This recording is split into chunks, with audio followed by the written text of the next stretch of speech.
خلفائے راشدین lecture number 14 موضوع حضرت عثمان رضی اللہ تعالی عنہ۔ میرے اور آپ کے عمرہ اور طواف میں حضور صلی اللہ علیہ وآلہ وسلم کی مرضی نہ ہو تو عمرہ اور طواف فضول ہے۔ فضول نبی صلی اللہ علیہ وآلہ وسلم کی مرضی شرط ہے، مرضی کے بغیر فضول ہے۔ عبادت میں پیغمبر صلی اللہ علیہ وآلہ وسلم کی مرضی نہیں تھی۔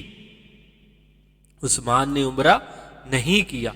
قبلہ تو ہے مگر قبلہ نما موجود نہیں۔ جس نے قبلے کا راستہ بنانا اور سمجھانا ہے، جس نے قبلے کا راستہ بتانا اور سمجھانا ہے، جب وہی پیغمبر موجود نہیں تو میں کعبے کا طواف نہیں کر سکتا۔ حضرت عثمان نے ابو سفیان سے اصرار کیا کہ آپ طواف کر لیں، لیکن عثمان غنی نے صاف انکار کر دیا۔ ابو سفیان نے اصرار کیا کہ اے عثمان تم طواف کر لو، میں تمہیں اجازت دیتا ہوں، لیکن عثمان نے انکار کر دیا۔ چنانچہ اس نے عثمان رضی اللہ تعالی عنہ کو گرفتار کر کے قید کر دیا۔ حضرت عثمان گرفتار ہو گئے۔ جس حکومت کا سفیر گرفتار ہو جائے اس سے بڑی کوئی بات نہیں ہوتی۔ نبی صلی اللہ علیہ وآلہ وسلم کا سفیر مکہ میں گرفتار ہو گیا، باقی ساتھی گرفتار ہوئے لیکن چھوٹ گئے، صرف عثمان غنی گرفتار رہے۔ اور ادھر حدیبیہ میں غلط خبر مشہور ہوگی کہ عثمان شہید ہو گئے۔ یہ خبر غلط تھی یا صحیح تھی؟ اگر نبی عالم غیب ہوتا تو یہاں بھی پیغمبر فرماتے کہ یہ خبر غلط ہے، لیکن نبی صلی اللہ علیہ وآلہ وسلم نے نہیں فرمایا۔ جب حضور صلی اللہ علیہ وآلہ وسلم کو پتہ چلا کہ عثمان غنی شہید کر دیے گئے، حدیث میں آتا ہے کہ نبی کا چہرہ غصے سے سرخ ہو گیا۔ پیغمبر صلی اللہ علیہ وآلہ وسلم پریشان ہو گئے اور پریشانی کی حالت میں حضور نے فرمایا کہ محمد مصطفیٰ صلی اللہ علیہ وآلہ وسلم اپنے سفیر عثمان غنی رضی اللہ تعالی عنہ کے قتل کا بدلہ لیے بغیر واپس نہیں جائیں گے۔ میں بدلہ لوں گا، مدینے کے لوگوں، صحابیوں، میں عثمان کا بدلہ لوں گا۔ یہ کوئی معمولی بات نہیں، یہ بہت بڑی سعادت ہے جو عثمان رضی اللہ تعالی عنہ کے حصہ میں آئی کہ پیغمبر نے یہ عزم کر لیا کہ بدلہ لیے بغیر واپس نہیں جاؤں گا۔ حالانکہ حضرت عثمان رضی اللہ تعالی عنہ شہید نہیں ہوئے تھے۔ میرے دوستو، تم جانتے ہو کہ بدلہ لینے میں آدمی خود بھی شہید ہو سکتا ہے۔ اب حضور صلی اللہ علیہ وآلہ وسلم نے فرمایا میں بدلہ لوں گا، با لفظ دیگر کیا کہا کہ میں عثمان رضی اللہ تعالی عنہ کے لیے خود شہید ہو جاؤں گا۔ نبی صلی اللہ علیہ وآلہ وسلم کہے کہ عثمان کے لیے میں شہید ہو جاؤں گا۔ ابو بکر کھڑے ہو گئے، فرمایا میں بھی شہید ہو جاؤں گا۔ عمر کھڑے ہو گئے، فرمایا میں بھی شہید ہو جاؤں گا۔ علی کھڑی ہو گئے، فرمایا میں بھی شہید ہو جاؤں گا۔ حضور صلی اللہ علیہ وآلہ وسلم نے فرمایا کون کون آدمی عثمان رضی اللہ تعالی عنہ کا بدلہ لینا چاہتا ہے؟ 1450 صحابہ نے ہاتھ بلند کر دیے کہ ہم عثمان کا بدلہ لیں گے۔ حضور نے فرمایا کون کون آدمی عثمان رضی اللہ تعالی عنہ کا بدلہ لینا چاہتا ہے؟ 1450 صحابہ نے ہاتھ بلند کر دیے کہ ہم عثمان کا بدلہ لیں گے۔ حضور صلی اللہ علیہ وآلہ وسلم نے فرمایا اچھا سب کے سب عثمان کا بدلہ لوگے؟ صحابہ نے کہا کہ سفیر آپ کے نمائندہ اور آپ کے ترجمان تھے۔ حضور نے فرمایا پھر ٹھیک ہے، اس مجمع میں جو آدمی عثمان کا بدلہ لینا چاہتا ہے وہ آئے اور میرے ہاتھ پر بیعت کر لے۔ وہ میرے ہاتھ پہ ہاتھ کر یہ عہد کرے کہ عثمان کا بدلہ لوں گا، چاہے عثمان کے لیے مجھے اپنی جان قربان کرنی پڑے۔ 1450 صحابہ نے قطاریں بنائی، پیغمبر درخت کے نیچے بیٹھے ہیں، ایک ایک صحابی پیغمبر کے ہاتھ میں ہاتھ دے کر کہتا تھا کہ میں عثمان کا بدلہ لوں گا، میں عثمان کے لیے خود کو ذبح کرا دوں گا، یہ لفظ کہہ کر آگے بڑھتے جاتے تھے۔ میرے بھائیوں اور دوستو، یہاں سے عثمان کی شان، عظمت، رفعت اور مرتبت کا پتہ چلتا ہے کہ اللہ کا وہ رسول صلی اللہ علیہ وآلہ وسلم، کائنات کا وہ پیغمبر صلی اللہ علیہ وآلہ وسلم، جس کے پاؤں کی خاک پہ پوری دنیا کو نثار کر دیا جائے، جس کے قدموں کے دھول پہ ساری کائنات کے انسانوں کی جانیں لٹا دی جائیں، وہ محمد صلی اللہ علیہ وآلہ وسلم عثمان کے لیے اپنی جان دینے کو تیار ہے۔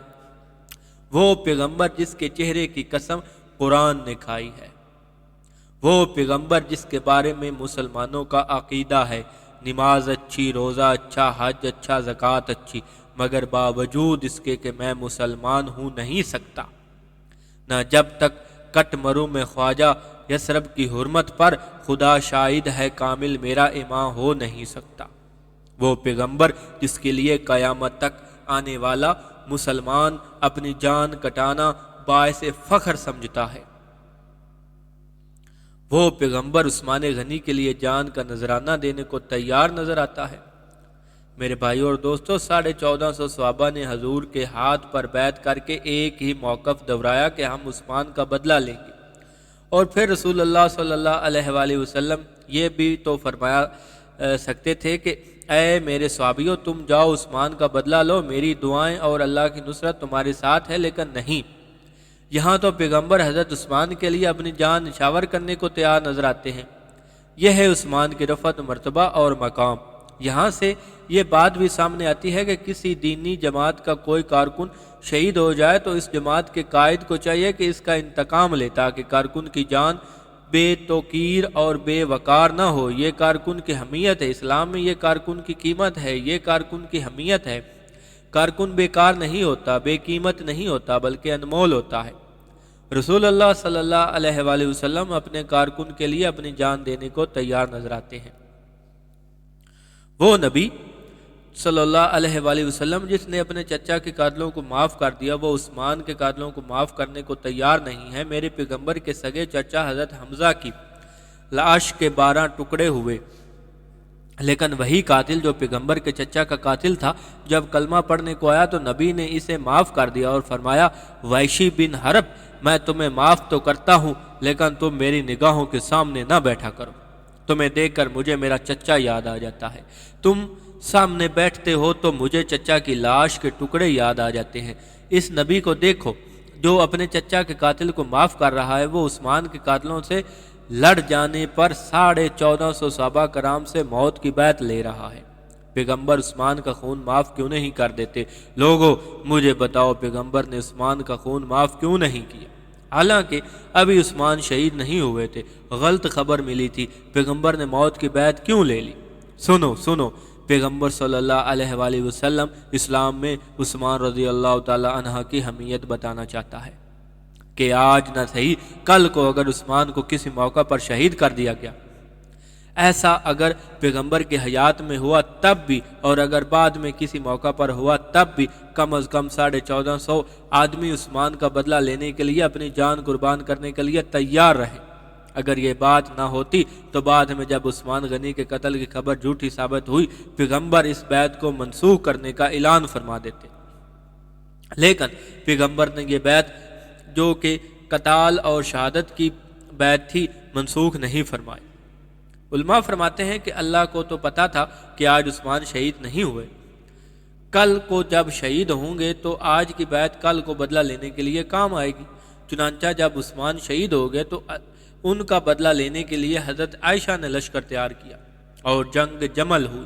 اگرچہ حضرت ام المومنین جنگ کے ارادے سے نہیں بلکہ فقط طالب قصاص بن کر گئی، لیکن جب حضرت علی کے لشکر میں گھسے ہوئے منافقین اور قاتلان عثمان نے افہام و تفہیم کو ناکام بنا کر جنگ کا ماحول پیدا کر دیا تو چشم فلک نے دیکھا کہ بیت الرضوان والے صحابہ کرام قاتلین عثمان سے قصاص لینے کے لیے ٹوٹ پڑے اور خون کی ندیاں بہہ گئی۔ میرے بھائیوں اور دوستو، اس جنگ کو جنگ جمل اس لیے کہتے ہیں کہ سیدہ عائشہ رضی اللہ تعالی عنہا اونٹ پر سوار تھی، عربی میں اونٹ کو جمل کہا جاتا ہے۔ یہ جنگ چونکہ حضرت عثمان کا بدلہ لینے کے لیے تھی، اور اس جنگ میں وہی لوگ شریک ہوئے جنہوں نے بیعت الرضوان کے موقع پر حضور کے ہاتھ پر بیعت کی تھی کہ ہم عثمان کا بدلہ ضرور لیں گے۔ تو یہ بیعت اس وقت کام آئی، اور چونکہ اس نے کام آنا تھا اس لیے اللہ نے اسے برقرار رکھا۔ میرے بھائیو، حضور صلی اللہ علیہ وآلہ وسلم کو اللہ نے بتا دیا تھا کہ عثمان زندہ ہے۔ جب یہ پتہ چلا کہ عثمان زندہ ہے، اب دیکھیں دائیں ہاتھ پر حضور بیعت لے رہے ہیں، یہ ہاتھ، اس ہاتھ پر صحابہ کرام اپنا ہاتھ رکھتے جا رہے ہیں۔ جب پتہ چلا کہ عثمان زندہ ہے تو اللہ کے رسول نے فرمایا عثمان بھی میرے ہاتھ پر بیعت کرنی چاہیے۔ عثمان کو بھی اقرار کرنا چاہیے کہ اگر وہ شہید ہو جائے تو اس کے شہید ہو جانے کے بعد اس کے خون کا بدلہ لینے میں اس کی اپنی مرضی بھی شامل ہو، اس لیے عثمان کو بھی بیعت کرنی چاہیے۔ اب عثمان کیسے بیعت کرے؟ وہ تو وہاں موجود ہی نہیں۔ تو حضور نے فرمایا دیکھو یہ میرا ہاتھ ہے، اب تم فرض کرو کہ یہ عثمان کا ہاتھ ہے۔ اب اپنے دائیں ہاتھ کو بائیں ہاتھ پہ رکھ کے کہا یہ عثمان کا ہاتھ ہے۔ اب سوچیں کہ عثمان کو ہاتھ کو نبی نے اپنا ہاتھ کیوں کہا؟ اس لیے کہ اللہ کو پتا تھا کہ عثمان وہ شخص ہے جس نے اپنے ہاتھ سے قرآن لکھا ہے، کاتب وحی ہے۔ تو اللہ نے 1400 سال پہلے دنیا کو بتا دیا کہ اس ہاتھ نے قرآن لکھا، اور یہ ہاتھ اتنا دیانتدار ہے کہ اللہ کے نبی نے اسے اپنا ہاتھ قرار دیا۔ جس ہاتھ کو نبی اپنا ہاتھ قرار دے وہ قرآن کو تبدیل نہیں کر سکتا۔ میرے بھائیو، یہ ہے وہ عظمت، یہ ہے وہ بلندی کہ پیغمبر کے ہاتھ پر صحابہ بیعت کر رہے ہیں۔ حالانکہ عثمان ابھی زندہ ہیں، لیکن اللہ کو عرش پر صحابہ کرام کی یہ ادا اتنی پسند آئی کہ اللہ نے عرش پر اعلان کر دیا۔ درخت کے نیچے عثمان کا بدلہ لینے کے لیے جن لوگوں نے بیعت کی ہے، میں خدا عرش سے ان کے لیے رضامندی کا اعلان کرتا ہوں کہ اللہ تعالیٰ آسمانوں پہ راضی ہو گئے، اور اعلان فرما دیا کہ جن لوگوں نے نبی کے ہاتھ پر ہاتھ رکھا ان ہاتھوں کے اوپر اللہ تعالیٰ فرماتے ہیں میں نے ہاتھ رکھا۔ دیکھو نیچے نبی کا ہاتھ، اس پر 1450 صحابہ رضی اللہ تعالیٰ عنہم کا ہاتھ، اور ان سب کے اوپر اللہ تعالیٰ کا ہاتھ۔ اللہ نے فرمایا ان سب ہاتھوں پہ میرا ہاتھ۔ اب بتائیں جن ہاتھوں پہ اللہ کا ہاتھ ہو وہ ہاتھ چھوٹ سکتے ہیں؟ ایک آدمی بازار جائے، اس کے بچے کی انگلی اس کے ہاتھ میں ہو، وہ بچہ چھوٹ سکتا ہے؟ گم ہو سکتا ہے؟ بازار میں بچے کی انگلی تیرے ہاتھ میں ہو تو بچہ نہیں چھوٹ سکتا، نہیں گم ہو سکتا۔ اور جن صحابہ کے ہاتھ اللہ تعالیٰ کے ہاتھ میں ہوں وہ کیسے چھوٹ سکتے ہیں؟ کیسے گم ہو سکتے ہیں؟ کیسے گمراہ ہو سکتے ہیں؟ وہ اللہ تعالیٰ کے ہاتھ میں آ گئے۔ نیچے نبی کا ہاتھ، اوپر صحابہ کرام کا ہاتھ، ان سب ہاتھوں پر پروردگار کا ہاتھ۔ اور یہ سب کچھ کس وجہ سے؟ عثمان کی وجہ سے۔ عثمان تو ابھی زندہ ہے، اگر عثمان کی شہادت کی خبر نہ ہوتی اور یہ بیعت نہ ہوئی ہوتی تو یہ قرآن کی آیت کیوں نازل ہوتی؟ اے پیغمبر صلی اللہ علیہ وآلہ وسلم، اللہ تعالیٰ ان صحابہ کرام سے راضی ہو گیا کیونکہ ان کے دل میں عثمان کی محبت ہے۔ میرے بھائی اور دوستو، رسول اللہ صلی اللہ علیہ وآلہ وسلم میں ایک جنازہ میں تشریف لے گئے۔ صحابہ نے عرض کیا جنازہ آپ پڑھائیں۔ جنازہ تو حضور نے پڑھانا ہی تھا۔ جب جنازے کے پاس حضور پہنچے اور جنازہ کی نیت فرمانے لگے، اچانک آپ صلی اللہ علیہ وسلم نے پوچھ لیا کہ یہ کس کا جنازہ ہے؟ لوگوں نے بتایا کہ فلاں آدمی کا جنازہ ہے۔ حضور مصلی سے واپس ہٹ گئے۔ صحابہ نے عرض کیا یا رسول اللہ، آپ جنازہ کیوں نہیں پڑھاتے؟ فرمایا میں جنازہ اس لیے نہیں پڑھاتا، اس شخص کے دل میں عثمان کا بغض تھا۔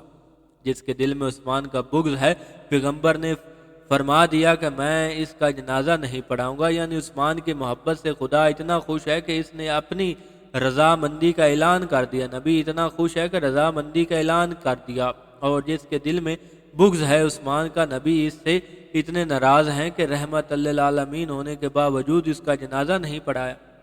علماء کہتے ہیں کہ قرآن پاک کو لکھا عثمان نے۔ عثمان غنی کاتب قرآن ہیں، عثمان غنی حافظ قرآن ہیں، عثمان غنی جامع قرآن ہیں۔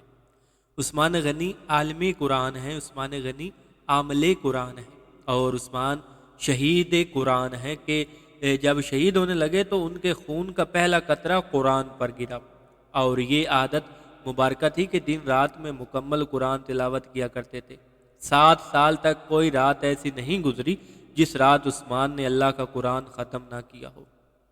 اب آپ دیکھیں، عثمان غنی کاتب قرآن بھی ہوں، عثمان غنی عالم قرآن بھی ہوں، عثمان غنی عامل قرآن بھی ہوں، اور جب یہ تینوں باتیں مکمل ہوگی پھر عثمان غنی شہید قرآن بھی ہوں۔ تو جب عثمان غنی قرآن پر شہید بھی ہوگا تو اللہ نے قرآن کی محبت کی وجہ سے یہ ضابطہ بنا دیا کہ جس دل میں عثمان غنی نہ ہو اس دل میں قرآن نہ ہو، اور جس دل میں عثمان غنی ہو اسی دل میں قرآن ہو۔ چنانچہ آپ دیکھیں کہ جن لوگوں کے دل میں عثمان غنی کا بغض ہے وہ لوگ قرآن کے حافظ نہیں ہو سکتے، کوئی قرآن کا حافظ نہیں ہو سکتا۔ میرے بھائیو اور دوستو، بیعت الرضوان میں شریک 1450 صحابہ کرام کو اللہ نے 5 انعام دیے عثمان کی محبت کی وجہ سے۔ پہلا انعام رضامندی کا، اللہ تعالیٰ نے فرمایا میں ان سے راضی ہو گیا، یعنی میں نے ان پر جنت واجب کر دی جنہوں نے عثمان غنی کا بدلہ لینے کے لیے نبی کے ہاتھ پر بیعت کی۔ عثمان غنی کی وجہ سے 1450 صحابہ کو جنت کا ٹکٹ ملا۔ اور دوسرا انعام، ان کے دلوں میں خوف تھا کہ مشرکین مکہ نے ہمیں عمرہ اور طواف نہیں کرنے دیا، کہیں ہم پر حملہ نہ کر دیں۔ ان کے دلوں میں خوف تھا کہ اللہ فرماتے ہیں اس بیعت کی وجہ سے میں ان کے دلوں سے خوف اتار کر ان کے دلوں میں سکون نازل کر دیا۔ اس بیعت کے بعد اللہ نے فتح مکہ کی خوشخبری دی کہ آج بے شک تم مکہ میں داخل نہیں ہو رہے، لیکن اس بیعت کی وجہ سے وہ وقت بہت جلد آئے گا کہ مکہ فتح ہوگا اور خانہ کعبہ پر اسلام کا پرچم لہرائے گا۔ تو عثمان غنی کی وجہ سے رضامندی بھی صحابہ کو ملی، عثمان غنی کی وجہ سے سکون بھی صحابہ کو ملا، عثمان غنی کی وجہ سے فتح مکہ کی خوشخبری بھی اللہ نے عطا فرمائی۔ چوتھا انعام کہ اے صحابیو، آج تم بہت تنگ دستی میں ہو، بڑے غریب ہو، لیکن ان قریب اللہ تعالیٰ فتوحات کے دروازے کھول کر مال غنیمت کے دروازے کھول دے گا۔ اتنا مال غنیمت آئے گا کہ تم نے کبھی دیکھا نہیں ہوگا۔ علماء فرماتے ہیں اس سے مراد جنگ حنین ہے کہ جس میں ہزاروں بکریاں اور اتنا سامان صحابہ کو ملا کہ پہلے کبھی نہیں ملا۔ ایسا کیوں ہوا؟ اس لیے کہ اللہ تعالیٰ صحابہ سے راضی ہو گیا تھا، اور راضی ہونے کے بعد پہلے سکون کی خوشخبری دی، سکون کے بعد فتح مکہ کی خوشخبری دی۔ چوتھی خوشخبری غنیمت کے مال کی دی کہ جنگ حنین کے بعد تمہارے دروازوں پر غنیمت کے ڈھیر لگا دیے جائیں گے۔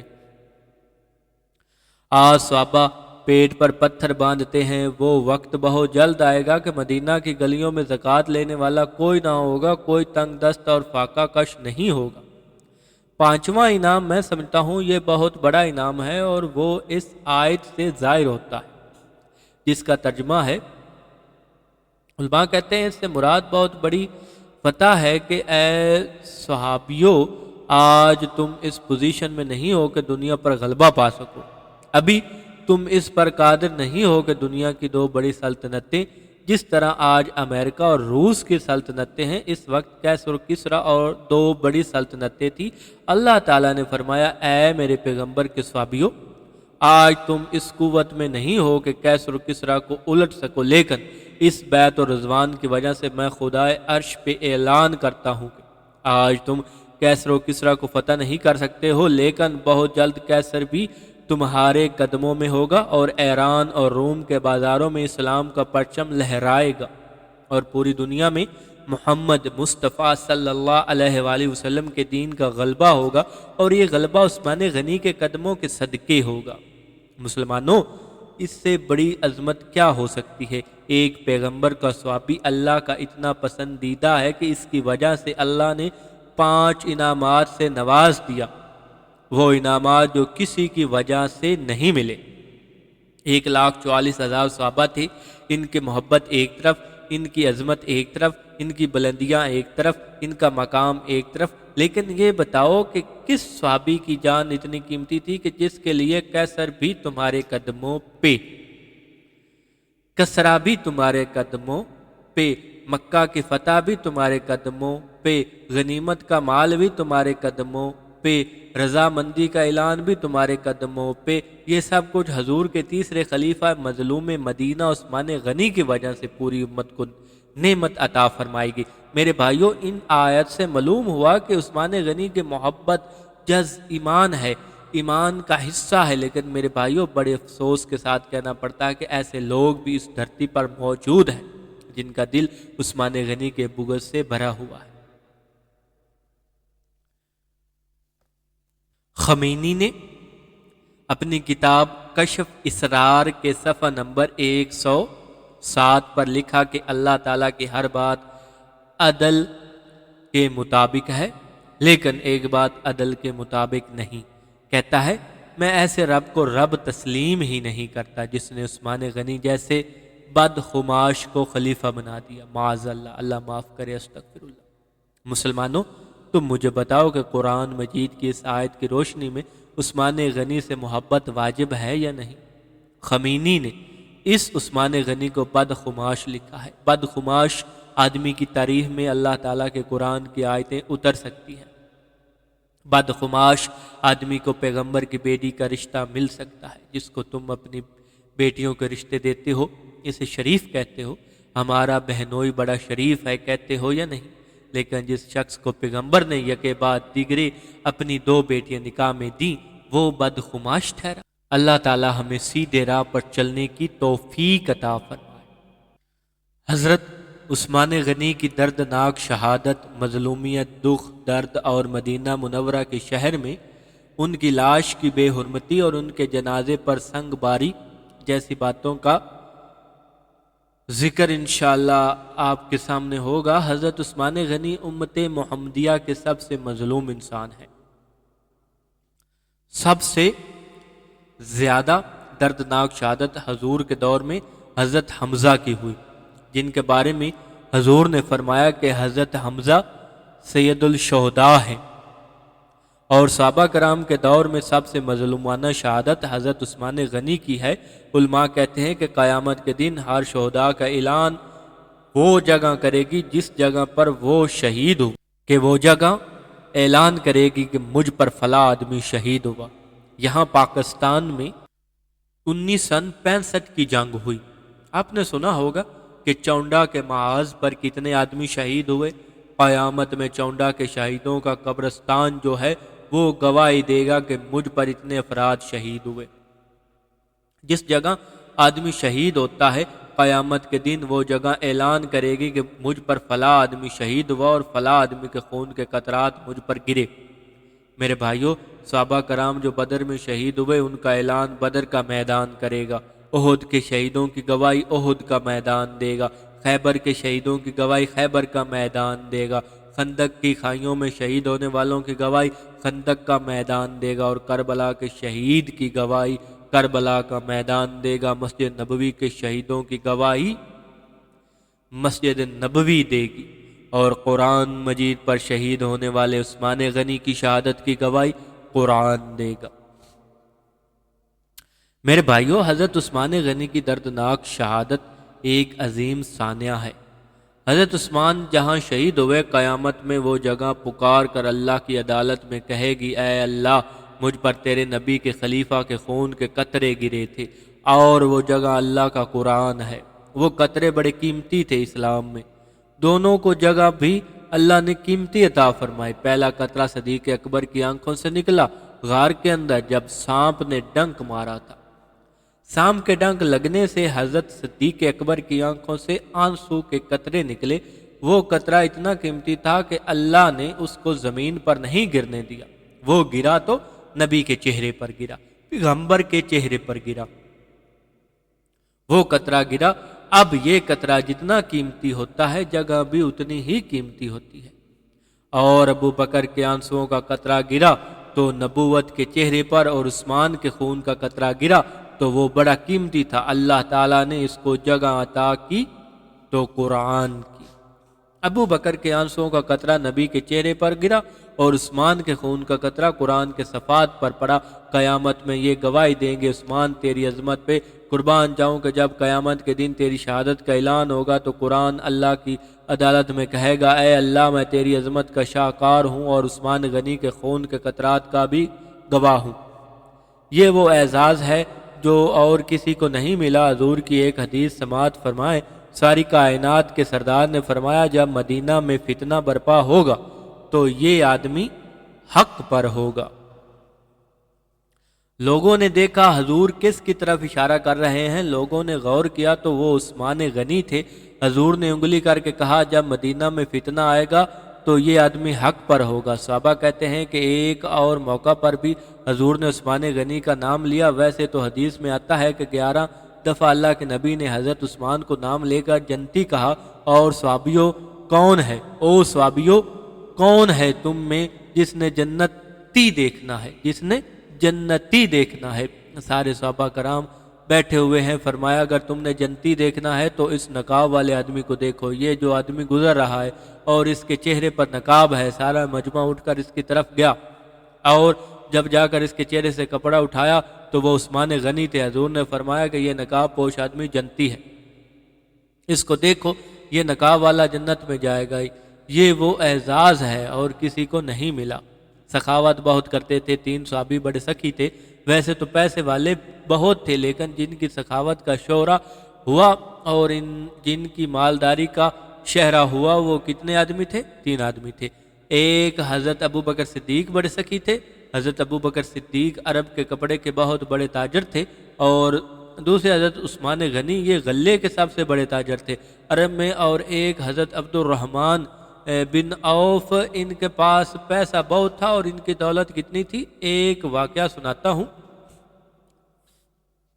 خاوند فوت ہو جائے تو بیوی کو وراثت میں 8واں حصہ ملتا ہے۔ حضرت عبد الرحمن ابن عوف کی 4 بیویاں تھیں، ایک بیوی کو 32 لاکھ درہم 8واں حصہ ملا۔ وراثت کا جو حصہ ملا وہ 32 لاکھ درہم تھا۔ یہاں یہ کہنا کہ صحابہ بھوکے ننگے تھے، ان کے پاس پیسہ کوئی نہیں تھا، یہ غلط ہے۔ ٹھیک ہے کچھ غریب تھے، یہ 3 آدمی مال دولت کے لحاظ سے بڑے مالدار تھے۔ حضرت عثمان غنی کی عمر 82 سال تھی جب وہ شہید ہوئے۔ ساری عمر دشمن کو بھی کبھی گالی نہیں دی، دشمن کو بھی اف تک نہیں کہا، دشمن کو بھی برا نہیں کہا، ایک دن چھوڑ کر ایک دن روزہ رکھا، ہر جمعہ کے دن غلام آزاد کیا، لاکھوں درہم خیرات کیے، اونٹوں کی قطاریں رسول اللہ کے قدموں پر قربان کر دی اور پیغمبر کے نام پر سب کچھ قربان کر کے دیا۔ جب حضرت عثمان کی شہادت کا وقت آیا تو چند بکریاں ان کے پاس تھی، ساری دولت اسلام پر خرچ کر دی۔ ایسا انسان ہے میرے بھائیوں۔ حضرت عثمان غنی جب خلیفہ بنے، یہودیوں، عیسائیوں اور مجوسیوں نے دیکھا کہ عمر فاروق شہید ہو گئے، اسلام پھیل رہا ہے۔ ابو لولو مجوسی نے حضرت عمر کو شہید کیا تھا۔ ایک یہودی عبداللہ بن سبا کالے رنگ کا، وہ مدینہ منورہ آیا۔ حضرت عثمان کی خلافت کا زمانہ تھا، اس نے آ کر اعلان کیا کہ ہر نبی کا کوئی نہ کوئی وصی ہوتا ہے جس کے لیے نبی وصیت کر کے جائے، جیسا کہ موسیٰ کے وصی یوشع بن نون کے بارے میں وصیت کی تھی کہ میرے یہ جانشین ہیں۔ اسی طرح حضور کا ایک وصی ہونا چاہیے جس کے بارے میں نبی صلی اللہ علیہ وآلہ وسلم نے وصیت کی ہے۔ لوگوں نے کہا کہ وہ کون ہے؟ تو عبداللہ بن سبا نے کہا کہ وہ علی بن ابو طالب ہے، ان کے بارے میں نبی نے وصیت کی کہ میرے بعد علی خلیفہ ہوگے۔ یہ جو حضرت عثمان خلیفہ بنے ہیں یہ غلط بنے ہیں، ابو بکر عمر بھی غلط خلیفہ بنے تھے، اس لیے حق خلافت علی کو ہے۔ یہ ہے وہ پہلا آدمی جس کا نام ہے عبداللہ بن سبا، جو یہودی تھا اور یہی اس سے مذہب شیعہ کا بانی ہے۔ اس نے کہا کہ نبی کا جانشین علی کو ہونا چاہیے۔ عمر اور ابو بکر غلط تھے اور اب خلافت عثمان بھی غلط ہے۔ اس کے ساتھ اور آدمی بھی تھے، اشترا نخعی، سودان بن حمران، عمرو بن احمق، یہ آدمی اس کے ساتھ تھے۔ یہ کہتے تھے کہ خلافت علی کا حق ہے، عثمان کا نہیں۔ جب مدینہ منورہ خلیفہ وقت نے پوچھا تو صاف مکر گئے، لیکن پھر پراپوگنڈا شروع کر دیا۔ پھر انہوں نے پوچھا تو پھر مکر گئے۔ جب یہ اشخاص باز نہ آئے تو انہوں نے ان میں سے 10 آدمیوں کو ملک شام روانہ کر دیا۔ ملک شام میں حضرت معاویہ گورنر تھے، ان کو لکھا کہ ان کی چیکنگ رکھو۔ حضرت امیر معاویہ نے ان کی دیکھ بھال کی، جہاں بیٹھیں حضرت عثمان کے خلاف بکواس، جہاں بیٹھیں ابو بکر عمر کے خلاف بکواس، جب خلیفہ اور گورنر بلائیں تو صاحب مکر جائیں، شاطر جھوٹ ہے کہ خلیفہ علی کو ہونا چاہیے۔ حضرت امیر معاویہ نے فرمایا کہ اگر تم شرارت سے باز نہ آئے تو میں تمہیں زندہ دفن کر دوں گا۔ جب پتہ چلا کہ امیر معاویہ ہر قدم اٹھائیں گے، یہاں سے پہلے اور ملک مصر چلے گئے۔ وہاں مصر میں عمر بن عاص کی حکومت تھی، بلکہ عبداللہ بن سرح گورنر تھے، اور یہاں آ کر لوگوں کو تیار کیا کہ عثمان سے کہیں کہ خلافت چھوڑ دیں۔ حضرت عثمان کو شہید کرنے کا پروگرام بنایا۔ حضرت عبداللہ بن سبا نے جو مذہب کا بانی تھا، اس نے 750 آدمی مدینہ بھیج دیے اور شرارت یہ کی کہ ایسا وقت ہونا چاہیے کہ جس وقت مدینہ میں لوگ کم ہوں، مدینہ منورہ کے لوگ حج پر ہوں، تاکہ مدینہ کی اکثریت حج کرنے جائے اور اس موقع سے فائدہ اٹھائیں، اور وہ موقع یہی تھا۔ یہ 750 آدمی حضرت عثمان کے خلاف مصر سے چلے، کچھ شکایت بنائیں کہ عثمان غنی نے فلاں کو گورنر بنایا، فلاں کو گورنر بنایا، خلافت عثمان کا حق نہیں بلکہ علی کا حق ہے۔ حضرت عثمان کے خلاف سازشیں ہوتی گئی۔ میرے بھائیوں، حضرت ابو بکر صدیق نے جو 2 سال 3 مہینے اور 10 دن تک 11 لاکھ مربع میل پر اسلام کا پرچم لہرایا، اور حضرت عمر فاروق نے 22 لاکھ مربع میل پر 11 سال میں اسلامی پرچم لہرایا، یہ آپ کا پاکستان 3.25 لاکھ مربع میل پر قائم ہے۔ یوں سمجھیں کہ 8 پاکستان ہوں تو سیدنا فاروق اعظم کا رقبہ خلافت بنتا ہے۔ اور حضرت عثمان کے دور میں جو پہلے 6 سال ہیں، وہ 6 سال بہت زیادہ فتوحات کے ہیں۔ عثمان غنی کی فوجوں نے بڑے بڑے علاقے فتح کیے ہیں۔ آپ کے پاکستان کے اور ہندوستان کا علاقہ، ساحل مکران اور سندھ کا علاقہ حضرت عثمان غنی کے دور میں فتح ہوا۔ پہلے 6 سالوں میں بڑی فتوحات ہیں، گویا عثمان غنی نے 44 لاکھ مربع میل پر اسلام کا پرچم لہرایا، اور پوری دنیا کا جغرافیہ 1 کروڑ 20 لاکھ مربع میل ہے۔ خشکی کا حصہ 1 کروڑ 20 لاکھ مربع میل میں سے 44 لاکھ مربع میل پر حضرت عثمان کی حکومت تھی، اور دوسرے نمبر پر سب سے بڑی حکومت حضرت امیر معاویہ کی تھی، جنہوں نے دنیا کے نصف سے بھی زیادہ حصے پر حکومت کی، یعنی 64,65,000 مربع میل حضرت امیر معاویہ کی اتنی وسیع سلطنت تھی۔ حضرت عثمان 12 سال تک خلیفہ رہے، اور علماء کہتے ہیں کہ حضرت عثمان کے دور میں 3200 علاقے فتح ہوئے، اور حضرت عثمان کے دور میں پہلی بحری لڑائی ہوئی جس کے بانی حضرت امیر معاویہ تھے۔ اس وقت ملک کے شام کے گورنر تھے، اور حضرت عثمان کی اجازت سے انہوں نے بحیرہ اوقیانوس میں 1550 جہاز اتارے اور اسلام کی پہلی بحری لڑائی کا آغاز کیا۔ یہ بھی حضرت عثمان کے دور کا شاہکار ہے، اور حضور کی حدیث پوری ہونی تھی۔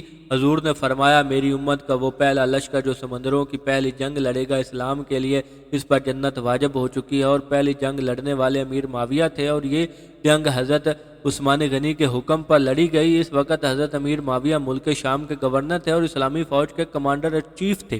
حضرت عثمان غنی کا دور 12 سال تک 44 لاکھ مربع میل پر قائم رہا۔ بڑی بڑی فتوحات ہوئیں، اور حضرت عثمان غنی کے دور میں ایک عجیب واقعہ پیش آیا۔ حضرت عثمان غنی کے دور میں مدائن کی ساری بستیاں فتح ہوئیں۔ یہ عجیب واقعہ ہوا کہ قیصر کسریٰ سیدنا فاروق اعظم کے دور میں فتح ہو گئے تھے۔ ان میں کئی علاقے پر کافروں نے دوبارہ قبضہ کر لیا تھا۔ حضرت عثمان نے آ کر کفار سے علاقے چھینے اور ان پر دوبارہ اسلام کا پرچم لہرایا۔ میرے بھائیوں، آپ کو معلوم ہے کہ 12 سال تک اسلام کا خلیفہ رہنے والا، ساری زندگی دشمن کو بھی اف نہ کہنے والا، کسی ظالم کو بھی گالی نہ دینے والا، حیا کا پیکر کس قدر مظلومیت کا شکار ہوا، کس قدر ظلم ستم اور جبر تشدد کے پہاڑ اس پر توڑے گئے، کس طرح اس مظلوم مدینہ کا خون رسول اللہ صلی اللہ علیہ وسلم کے پڑوس میں بہایا گیا، کہ کس طرح اس کی لاش کو بے اور کفن رکھا گیا، کس طرح اس کے جسم پر پتھر مارے گئے۔ یہ ظلم کی داستان ہے۔ عبداللہ بن سبا نے سازش کی، اور سودان بن حمران، کنانہ بن بشر، عمرو بن حمق، یہ لوگ حضرت عثمان غنی کو قتل کرنے والوں میں شامل تھے، اور کوئی بھی شخص اس قدر مظلوم حضور کے دور سے لے کر عثمان غنی تک کسی مسلمان کے ہاتھوں قتل نہیں ہوا تھا۔ حضرت عثمان غنی کے دور سے پہلے کوئی مسلمان کسی مسلمان کے ہاتھ سے قتل نہیں ہوا۔ حضرت عثمان کو جو لوگ شہید کرنے آئے تھے وہ اپنے آپ کو مسلمان کہتے تھے، لیکن وہ نسلاً یہودی تھے، منافق تھے، اور اپنے آپ کو اسلام کے علم بردار کہتے تھے۔ اور حضرت علی کو جس نے خنجر مارا تھا وہ بھی اپنے آپ کو مسلمان کہتا تھا، اور حضرت عمر کو جس بندے نے خنجر مارا تھا وہ ابو لولو، جب حضرت عمر کو پتہ چلا کہ تمہیں قتل کرنے والا ابو لولو مجوسی ہے تو حضرت عمر نے کہا کہ میں اللہ کا شکر ادا کرتا ہوں کہ مجھے کسی مسلمان نے نہیں مارا، مجھے قتل کرنے والا ابو لولو مجوسی ہے اور وہ یہودی ہے۔ میرے بھائیوں اور دوستو، لیکن حضرت عثمان غنی کو شہید کرنے والے نام اسلام کا استعمال کرتے تھے، اور جنہوں نے حضرت حسین کو شہید کیا تھا وہ بھی اسلام کے دعوے دار تھے۔ لیکن آپ دیکھو، ظلم اور تشدد اور اللہ سے بغاوت، خلیفہ وقت کا قتل، دن دہاڑے قتل، ایسا ظلم چشم فلک نے نہیں دیکھا۔ حضرت عثمان غنی کی شہادت پر عام انسان نہیں رویا۔ حضرت عثمان غنی کی شہادت پر ازواج رسول کئی دن تک گھروں میں روتی رہیں، نبی کے ازواج آنسو بہاتی رہیں، امت کی مائیں روتی رہیں۔ حضرت ابو ہریرہ رضی اللہ تعالیٰ عنہ روتے تھے، کعب بن مالک روتے رہے، حضرت علی رضی اللہ تعالیٰ عنہ روتے رہے۔ عثمان غنی کی لاش پڑی ہے، کسی کو کفن پہنانے کی اجازت نہیں ہے۔ ایسا انسان کہ جس کی روح پکار کر کہتی تھی میں نے تو کسی کو نہیں مارا، میں نے تو کسی کو تنگ نہیں کیا، میں نے تو کسی پر ظلم نہیں کیا، بتاؤ کس جرم میں مجھے مار رہے ہو، کس جرم میں میرا سر اتارتے ہو، کس جرم میں مجھے خنجر مارتے ہو، کس جرم میں میری بیوی کے ٹکڑے کرنا چاہتے ہو، کس جرم میں میرا خون بہاتے ہو۔ میں وہ انسان ہوں جس نے محمد مصطفیٰ کی ایک اپیل پر مسجد نبوی کی جگہ خریدی تھی۔ میں وہ عثمان غنی ہوں جس نے میٹھے پانی کا کنواں لے کر وقف کیا تھا۔ جو میں نے کنواں خریدا تھا اس سے 2 قطرے پینے کی اجازت نہیں دیتے ہو۔ جو لوگ میں نے خریدی تھی، جو جگہ میں نے خریدی تھی، اس جگہ میں نماز پڑھنے کی اجازت نہیں۔ کوئی آدمی کسی کے ساتھ جنگ کرنے جائے، مقابلے میں قتل ہو جائے، اتنی بڑی مظلومیت نہیں۔ جنگ کرنے گیا تھا، میدان میں اترا تھا، تلوار اٹھائی تھی، مقابلے میں مر گیا، چلو دنیا میں قتل ہوتے ہیں، مقابلے میں آیا قتل ہوا، ایکسیڈنٹ میں مارا گیا، کسی کو گالی دی قتل ہوا، لیکن اس کو دیکھو، اس کی مظلومیت کو دیکھو، 82 سال عمر ہے، اور جس نے گھر کے نوکر کو بھی برا نہ کہا ہو، تلاوت کرے، صدقہ کرے، مظلومیت کی حد ہو گئی۔ اس مظلومیت کو دیکھو جو مظلومیت پیغمبر کے دوہرے داماد کی ہے۔ چلو حضور کی حرمت کا خیال کر لیا ہوتا، نبی کی نسبت کوئی چھوٹی سی بات ہے کہ تیرا رسول اللہ ایک بیٹی دے کر عثمان غنی یہ رقیہ ہے، یہ جبریل آیا ہے اور کہتا ہے کہ میں اسے تیرے نکاح میں دے دوں۔ عثمان غنی جنگ بدر میں شریک نہ ہو سکے، نبی نے فرمایا کہ میری بیمار بیٹی سیدہ رقیہ کی تیمارداری کرنا تیرا کام ہے، اور شرکا بدر میں تیرا نام لکھنا اللہ کا کام ہے۔ چنانچہ عثمان غنی کا نام شرکا بدر میں لکھا تھا، اور جب پیغمبر بدر سے فتح بن کر آتے ہیں، مدینہ میں پہلا قدم رکھا اور حضور کو اطلاع ملی کہ آپ کی صاحبزادی سیدہ رقیہ فوت ہو گئی ہیں، اور ان کا جنازہ لے کر سیدنا عثمان غنی رضی اللہ تعالیٰ عنہ جنت البقیع میں پہنچے ہیں۔ حضور سیدھے جنت البقیع پہنچے تو عثمان غنی اپنی بیوی کی قبر پر مٹی ڈال رہے ہیں۔ حضور نے ہاتھ اٹھائے اور فرمایا اے اللہ میں رقیہ سے راضی ہوں، تو بھی راضی ہو جا۔ اور جب کچھ دن گزر گئے تو عثمان غنی کو پھر پیغمبر نے بلایا، یہ جبریل علیہ السلام میرے پاس بیٹھے ہیں، یہ کہتے ہیں کہ میں رقیہ کی بہن کلثوم بھی تیرے نکاح میں دے دوں، وہ بھی دے دی۔ دیکھو ان کی شرافت، حیا، یہ عالم ہے کہ میرا رسول کہے کہ میں اس عثمان غنی سے حیا کیوں نہ کروں، جس سے آسمانوں کے فرشتے بھی حیا کرتے ہیں، اور اپنی بیٹیاں بھی نکاح میں دے دی۔ اور جب دونوں بیٹیاں فوت ہو گئیں اور عثمان غنی کو پیغمبر نے غم گسار دیکھا تو نبی نے فرمایا عثمان غنی میری 40 بیٹیاں بھی ہوتی تو باری باری سب فوت ہو جاتی، میں سب کا نکاح تیرے ساتھ کرتا جاتا۔ میرے بھائیو، آج مدینہ منورہ کا گھیراؤ کر لیا گیا۔ ذی قعدہ کا پہلا ہفتہ 750 باغی مسجد نبوی میں داخل ہو گئے۔ جمعہ کی نماز میں چند آدمی صحابہ میں سے تھے، باقی سب حج پر گئے تھے۔ میرے بھائیو، ذی القعدہ کا پہلا ہفتہ ہے، شہادت تو ذی الحجہ میں ہوئی۔ باغی مسجد میں داخل ہو گئے اور جمعہ کے دن حضرت عثمان غنی خطبہ دینے کے لیے ممبر پر بیٹھے ہوئے ہیں۔ تو ایک باغی جمعہ میں کھڑا ہو گیا، اس نے کہا عثمان ہم تیری تقریر سننے کے لیے تیار نہیں، حضور حضرت عثمان غنی نے خطبہ جاری رکھا، دوسرا کھڑا ہو گیا، اس نے کہا خطبہ بند کر دیا۔ حضرت عثمان غنی نے خطبہ جاری رکھا، تیسرا کھڑا ہو گیا، بالآخر حضرت عثمان غنی خطبہ دیتے رہے۔ پانچویں نے پتھر اٹھا کر حضرت عثمان غنی کے چہرے اقدس پر مارا۔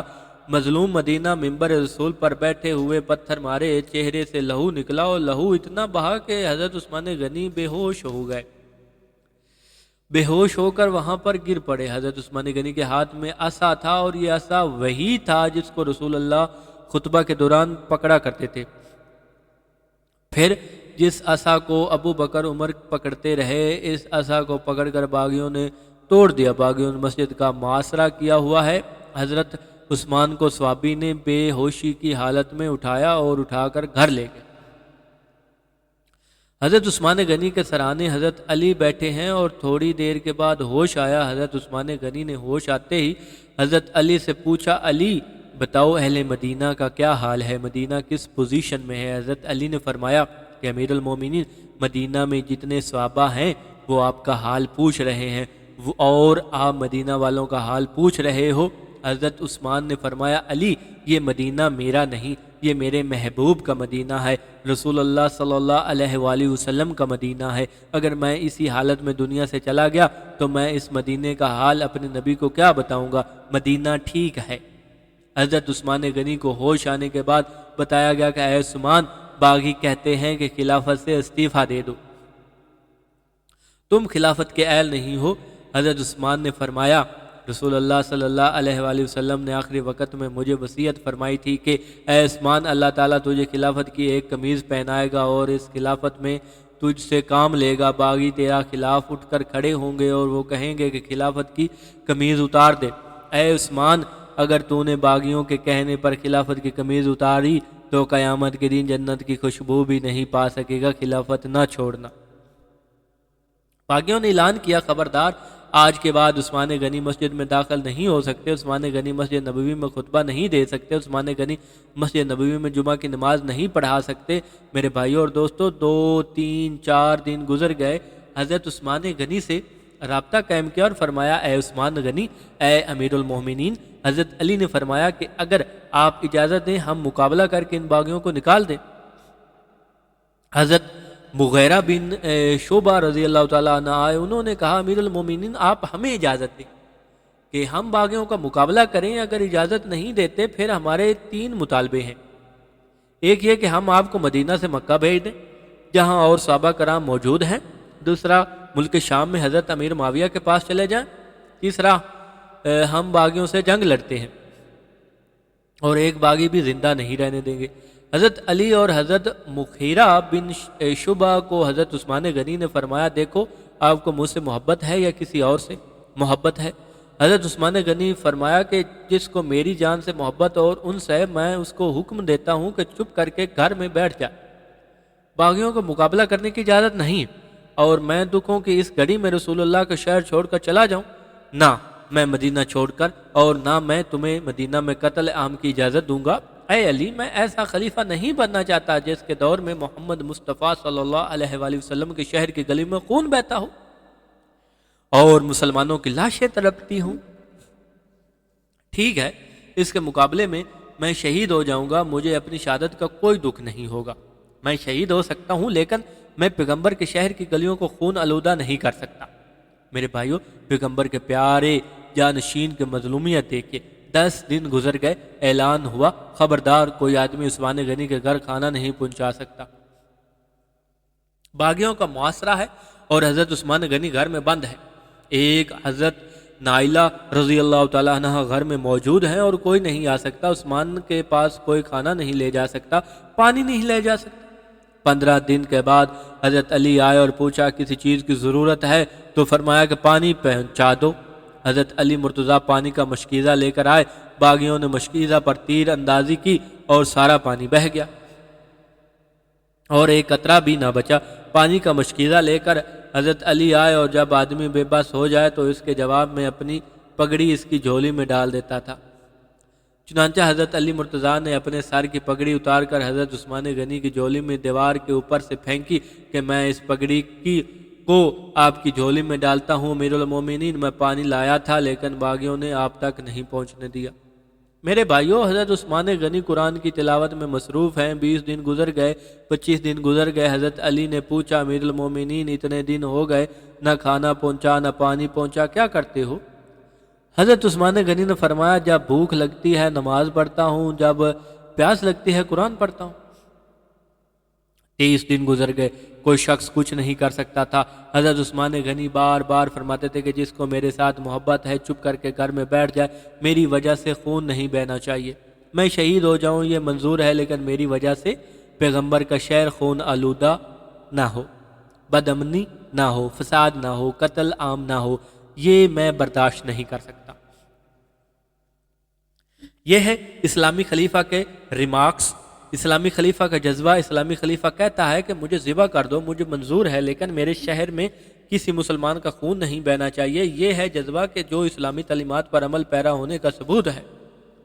30 دن گزر گئے، حضرت عثمان مکان کی چھت پر کھڑے ہو گئے اور باغیوں کو خطاب کر کے کہا باغیوں تم مجھے نہیں پہچانتے ہو، میں وہی عثمان ابن عفان ہوں جس کے نکاح میں پیغمبر نے 2 بیٹیاں دی تھی، میرا حیا نہ کرو۔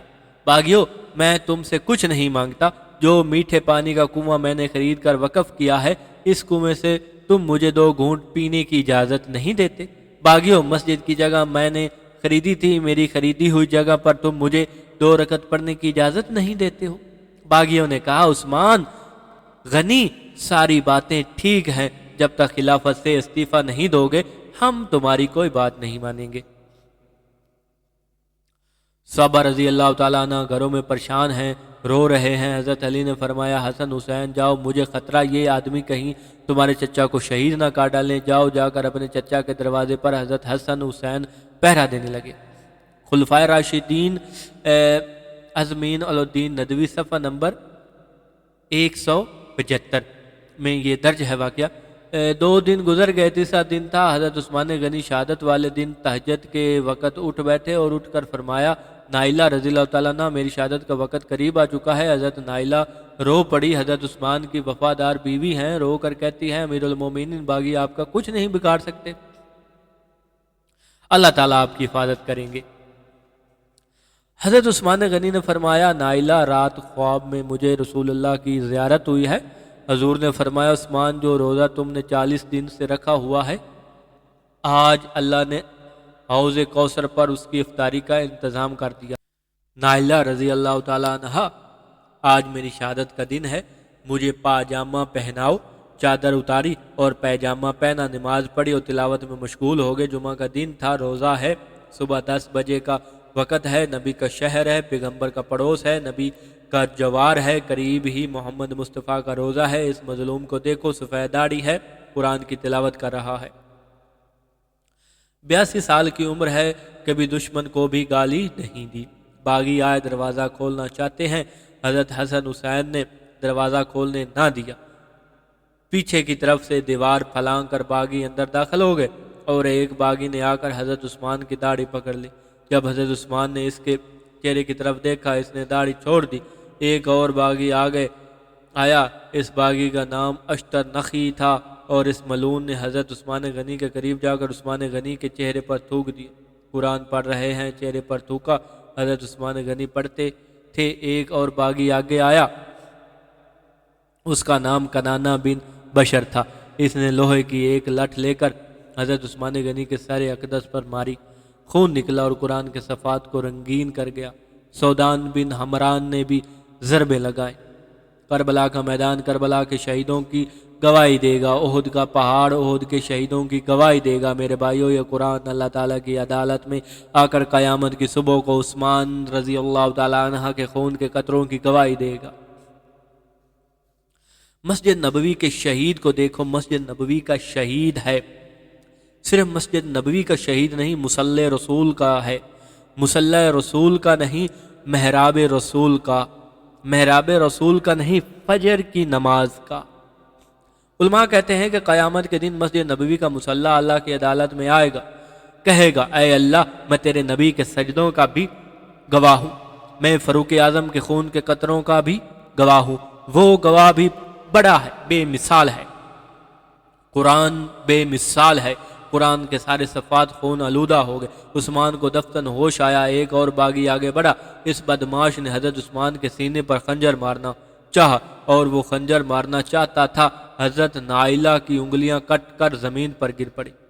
عثمان نے دفتن دیکھا، آنکھوں سے آنسو نکل آئے، اے اللہ، میری ناموس پر حملہ ہو گیا ہے، میری عزت کو آج تیرے سوا بچانے والا کوئی نہیں۔ عثمان نے کلمہ شہادت پڑھا، جان آفرین کے سپرد کر دی۔ ایک اور باغی کے آگے آیا، اس نے عثمان غنی کے بازو پکڑے، بوڑھے انسان کو، 82 سال کے بوڑھے انسان کو، مدینے کے مظلوم کو، جس نے دشمن کو کبھی گالی نہیں دی۔ روایت میں موجود ہے عثمان غنی وہ حیا والا انسان ہے جس نے 82 سال تک غسل خانے کے اندر بھی کپڑے اتار کر غسل نہیں کیا تھا۔ ہائے، آج اپنے گھر میں قرآن کے اوپر شہید ہو کر گر پڑا ہے، اس کے بازو کو پکڑ کر مکان کے اندر گھسیٹا گیا اور مکان کے صحن میں کوڑا کرکٹ پر لا کر اس کی لاش کو پھینک دیا گیا۔ باغیوں نے کہا، خبردار، عثمان غنی کا جنازہ کوئی نہیں اٹھا سکتا، حضرت عثمان غنی کو کفن کوئی نہیں پہنا سکتا، حضرت عثمان غنی کی قبر کوئی نہیں تیار کر سکتا۔ میرے بھائیو اور دوستو، ایسا ظلم دنیا میں کبھی نہ ہوا ہوگا۔ نائلہ کہتی ہے، میں مظلوم مدینہ کی لاش پہ بیٹھی ہوں کہ چہرے پہ کپڑا ڈال دوں، میں نے مکان میں دیکھا کہ کپڑا کوئی نہ بچا تھا، سارے کپڑوں کو آگ لگ گئی تھی، سارا سامان جلا دیا گیا تھا، میں نے سر کا دوپٹہ اتارا اور حضرت عثمان غنی مدینہ کے چہرے پہ ڈال دیا۔ آج سارا دن گزر گیا، مسجد نبوی سے اذان کی آواز نہیں آئی، مسجد نبوی سے اذان کی آواز نہیں آئی۔ حضرت نائلہ ساری رات بیٹھی رہی، 24 گھنٹے گزر گئے۔ میرے بھائیو، جس عورت کا خاوند فوت ہو جائے، اس کا بھائی آتا ہے، اس کا بیٹا آتا ہے اور اس کا باپ آتا ہے، سر پہ ہاتھ رکھتا ہے بیٹی کو، کوئی بات نہیں، تیرا سہاگ گزر گیا تو کوئی بات نہیں، ہم تیرے وارث موجود ہیں، بہن کوئی بات نہیں، تیرے وارث موجود ہیں۔ لیکن نائلہ، حضرت نائلہ 24 گھنٹے عثمان غنی کی لاش پہ روتی رہی، اس کو تسلی دینے کے لیے مدینہ کی گلی سے کوئی نہیں آیا۔ میرے بھائیو، حضرت عثمان غنی کی لاش پہ حضرت نائلہ بیٹھی ہیں، صبح کا وقت ہے، 24 گھنٹے گزر گئے ہیں۔ حضرت نائلہ فرماتی ہیں، دفتن ایک آدمی نے دروازہ کھولا، دروازہ کھول کر اندر داخل ہو گیا، میں نے کہا کہ یہ عثمان کا غم گسار ہوگا، جو دکھ بٹانے آیا ہوگا، میرے ساتھ غم گساری کرے گا۔ لیکن قریب آ کر اس بے ایمان نے عثمان غنی کے چہرے سے کپڑا اٹھایا اور ایک طرف زوردار تماچا حضرت عثمان غنی کے چہرے پر مار دیا، تماچا مار کر تھوک کر چلا گیا۔ حضرت نائلہ کہتی ہیں، اللہ کی طرف منہ کر کے کہا، اے اللہ، حضرت عثمان غنی کا کوئی قصور نہیں تھا، یہ تو شہید قرآن ہے، اے رب العالمین، اس کی ناموں کو تیرے سوا بچانے والا کوئی نہیں۔ 24 گھنٹے اور گزر گئے۔ میرے بھائیو، یہ 3 دن گزر گئے، مدینہ کی گلیوں میں کہرام ہے، سکتہ کا عالم ہے۔ ابو ہریرہ کہتے ہیں، آج آسمان پھٹ جاتا تو حق تھا، آج زمین پھٹ جاتی تو حق تھا، آج سمندروں کا پانی اچھل جاتا تو حق ہوتا، آج کائنات تبدیل ہو جاتی تو حق ہوتا، آج قیامت برپا ہو جاتی تو حق ہوتا۔ آج 3 دن گزر جانے کے بعد امیر معاویہ کی بہن پیغمبر کی بیوی ام المومنین ام حبیبہ رضی اللہ تعالیٰ عنہ سے نہ رہا گیا۔ ام حبیبہ عثمان غنی کی سگی چچا زاد بہن ہے، رسول اللہ صلی اللہ علیہ وسلم کی بیوی ہیں، امیر معاویہ کی بہن ہیں۔ اس سے رہا نہ گیا، روتی ہوئی مسجد نبوی کی سیڑھیوں پر چڑھ گئی اور سیڑھیوں پر چڑھ کر کہا، او باغیو، آج تم نے عثمان غنی کا جنازہ نہ اٹھانے دیا تو میں محمد مصطفیٰ صلی اللہ علیہ وآلہ وسلم کی بیوہ سر سے دوپٹہ اتار کر مدینے کے گلی میں آ جاؤں گی اور روں گی، میں چلاؤں گی اور عثمان غنی کا جنازہ تنہا اٹھا کر لے جاؤں گی۔ باغیوں نے سوچا، نبی کی بیوی بازار میں آئے گی، نبی کی بیوی شہر میں آئے گی، آسمان سے پتھر برسیں گے، زمین پھٹ جائے گی۔ باغی دہل گئے۔ باغیوں نے کہرام حبیبہ 4 آدمیوں کو لے جا کر حضرت عثمان غنی کا جنازہ اٹھا سکتی ہو۔ شام کا وقت ہے، نماز عشاء کے بعد حضرت ام حبیبہ رضی اللہ تعالیٰ عنہ آتی ہیں، جنازہ تیار ہوتا ہے، جنازہ کو اٹھانے کے لیے حضرت علی، حضرت حسن آتے ہیں، 4 آدمی جنازہ اٹھانے کے لیے آ رہے ہیں۔ جنازہ کیا اٹھنا ہے، نماز عشاء کے بعد کیا وقت ہے، کفن پہنایا گیا۔ حضرت نائلہ اپنی کئی کٹی ہوئی انگلیوں کے ساتھ چراغ لے کر آگے جا رہی ہیں اور 4 آدمیوں سے جنازہ 4 آدمیوں سے زیادہ جنازہ کوئی نہیں اٹھا سکتا۔ میرے بھائیوں، جب جنازہ اٹھا کر رسول اللہ کے روضہ کے قریب پہنچا، پیغمبر کے قبر کے قریب جنازہ گیا، صبر کے سارے بندھن ٹوٹ گئے، صحابہ کرام کی چیخیں نکل گئے، عورتیں مرد گھروں میں بیٹھے رو رہے ہیں۔ نبی کے روضہ کے سامنے جنازہ پہنچا، غیب سے آواز آئی کہ ٹھہر جاؤ، غیب سے آواز آئی کہ ٹھہر جاؤ۔ جنازہ رکھ دیا گیا۔ جنازہ رکھنے کی دیر تھی، کعب بن مالک نے اپنے مریثہ میں لکھا جنازہ رکھا گیا تو غیب سے آواز آئی، اے روضہ میں سونے والے پیغمبر، ذرا قبر سے چہرہ اٹھا کر اس مدینے کے مظلوم کو تو دیکھ لے۔ کعب نے چیخ کر کہا، او کعب بن مالک، تو اپنے باپ مالک کی وفات پر روتا ہے، عثمان کی شہادت پر آنسو کیوں نہیں بہاتا؟ جس کی شہادت سے پہاڑوں میں زلزلہ آیا، جس کی شہادت سے زمین آسمان میں زلزلہ آیا، جس کی شہادت پہ قیامت برپا ہوگی۔ میرے بھائیو، حافظ اماؤ الدین ابن کثیر نے لکھا، جس دن حضرت عثمان غنی شہید ہوئے اسی دن حضرت حسن نے رسول اللہ کو دیکھا۔ حضرت حسن فرماتے ہیں، میں نے نانا کو دیکھا کہ پیغمبر کھڑے ہیں، اتنے میں حضرت ابوبکر صدیق رسول اللہ کے کندھے پر ہاتھ رکھ کر کھڑے ہو گئے۔ پھر میں نے حضرت عمر فاروق کو دیکھا اور حضرت ابوبکر صدیق کے کندھے پر ہاتھ رکھ کر کھڑے ہو گئے، اور اس کے بعد میں نے دیکھا کہ حضرت عثمان غنی رسول اللہ کے دروازے پہ آئے۔ عرض کیا، یا رسول اللہ، ان ظالموں سے یہ تو پوچھو کہ کس جرم میں مجھے ذبح کیا گیا۔ حضرت حسن فرماتے ہیں کہ عرش الہی ہلنے لگا اور آسمان سے زمین کی طرف خون کے 2 نالے بہا دیے گئے، اور آواز آئی کہ اب قیامت تک لوگوں کا خون اسی طرح بہتا رہے گا کہ اتنے مظلوم کو تم نے ذبح کیا۔ حضرت ابو موسیٰ اشری کہتے ہیں کہ میں ملک شام گیا، میں دیکھتا ہوں کہ امیر المعاویہ دمشق کی جامع مسجد میں خطبہ دے رہے ہیں، اور ان کے ہاتھ میں حضرت نائلہ کی کٹی ہوئی انگلیاں اور حضرت عثمان غنی کا خون آلودہ کرتا ہے۔ 60,000 سفید داڑھیوں والے شخوخ مسجد میں بیٹھے ہیں۔ لوگو، تم یہاں سوئے بیٹھے ہو، تمہارے خلیفہ کو مدینہ کی گلیوں میں اس طرح ذبح کر ڈالا جس طرح گائے کو ذبح کیا جاتا ہے۔ کہتے ہیں، میں نے دیکھا 60,000 آدمی دہاڑے مار مار کر رونے لگے، اور انہوں نے کہا، اس وقت تک چین سے نہ بیٹھیں گے جب تک عثمان غنی کے خون کا بدلہ نہ لیں گے، سر پر تیل نہیں لگائیں گے، چارپائی پر نہیں سوئیں گے، کنگھا نہیں کریں گے جب تک مدینے کے مظلوم کا بدلہ نہ لیں گے۔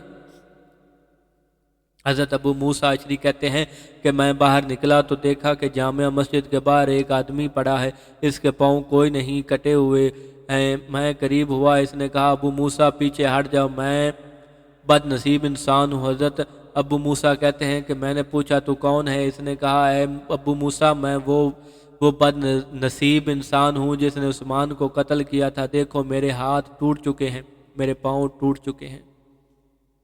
حضرت عبداللہ بن مبارک رضی اللہ تعالیٰ عنہ کہتے ہیں کہ میں کعبۃ اللہ کا طواف کر رہا تھا کہ میں نے دیکھا کہ ایک آدمی طواف کر رہا ہے، طواف کرنے کے بعد وہ غلاف کعبہ پکڑ کر رو رہا ہے۔ میں نے قریب ہو کر سنا کہ وہ کیا کہتا ہے۔ اس نے کہا، اے اللہ مجھے معافی دے، لیکن مجھے پتہ تو ہے تو مجھے معاف نہیں کرے گا۔ میں نے اسے کہا، بھائی تو کون ہے؟ اس نے کہنا شروع کیا، میں وہ عمرو بن حمق بد نصیب ہوں جس نے حضرت عثمان غنی کے سر پر لٹھ ماری تھی، جس ہاتھ سے میں نے لٹھ ماری تھی، دیکھو عبداللہ رضی اللہ تعالیٰ عنہ، یہ ہاتھ میرا لکڑی بن چکا ہے۔